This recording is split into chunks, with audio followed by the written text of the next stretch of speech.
with Hong Kong! Canadians stand with Hong Kong! Canadians stand with Hong Kong! Hey everybody, it's Jessica Schwentniowski here, and I'm standing in Toronto at Nathan Phillips Square, where on this day, on November 2nd, Hong Kong is holding a rally calling and urging for international help. And here in Canada, in Toronto, Torontonians are showing their solidarity and marching from Nathan Phillips Square to the Hong Kong Economic and Trade Center office. This march is to urge the Hong Kong government to grant its citizens the basic rights, basic freedoms that they deserve. They're also urging the Canadian government to take measures against Hong Kong and the Chinese government of their infringement of basic human rights. Hong Kong is in its fourth month of demonstrations and protests. Police have been using excessive force. Over 2,000 people have been arrested, and police have fired at least 3,000 rounds of tear gas. People have been hospitalized and seriously injured. Hong Kong is in a crisis. The dictatorial Chinese Communist regime is launching a full assault on Hong Kong citizens' civil liberties and basic human rights through the puppet government of Hong Kong. The Hong Kong police, fully endorsed by the government, considers citizens cockroaches that need to be crushed and terminated. Let's not forget the willful injury inflicted by the police on the protesters. Broken bones, chemical burns and bruises, permanent loss of vision, suspicious deaths, and alleged sexual abuses. Most of those injured only dare to seek underground treatment for fear of government crackdown and police retaliation, because the police will storm into the hospitals with guns and weapons. Arrests are made after hospital treatments, which is even worse than in war zones. Hong Kong is deteriorating into a police state, but Hong Kongers are fighting back, not just for themselves, but for all of us. They are at the forefront in the global fight against the expansion of dictatorial values and systems. They are fighting against the Chinese Communist Party, whose sharp claws have overreached into our home here in Canada.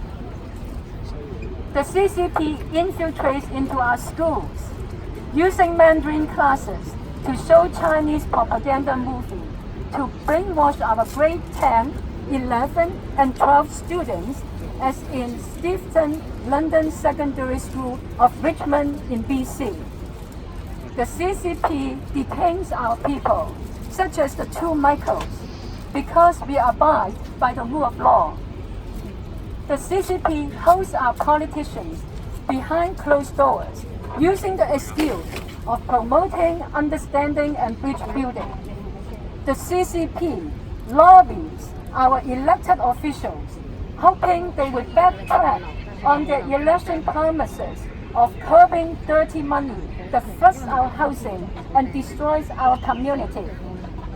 Today, Hong Kongers are sending out their 112 International Emergency Call to the democratic world.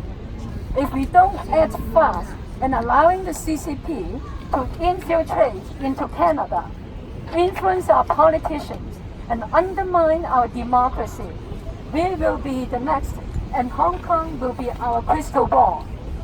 For our own sake, we must fight back CCP infiltration and stand with Hong Kong. Stand with Hong Kong!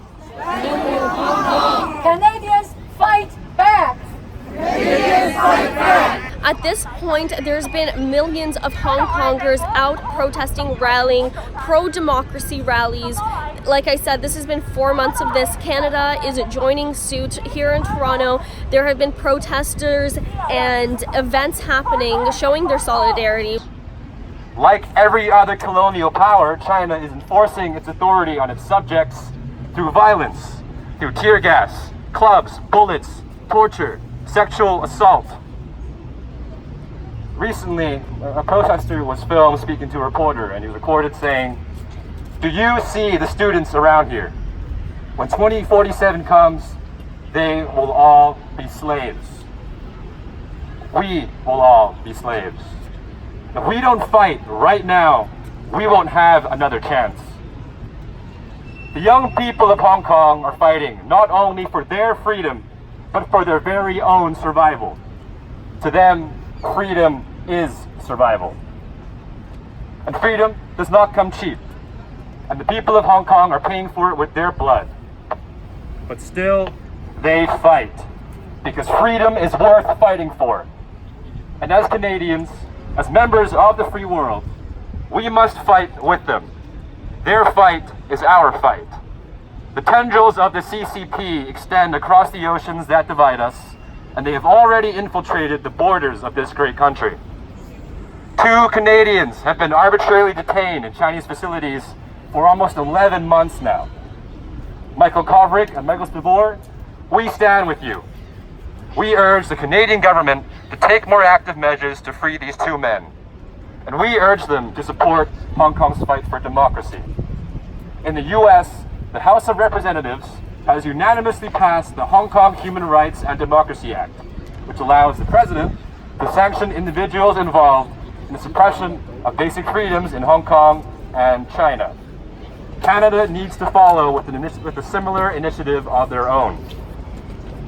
We also call on the federal government to defend our democracy from Chinese interference. Not only are our elections at risk of interference, but we have also allowed some of our very own representatives to keep close ties with the Chinese Communist Party. As the guardians of Canada's democracy, we as Canadians cannot let this continue. In the fight between freedom and tyranny, it is Hong Kongers who find themselves at the front lines today. But if Canada doesn't fight with Hong Kong today, there may be no one left to fight with us tomorrow. Democracy now! Free Hong Kong! Democracy now! Fight for freedom! Stand with Hong Kong!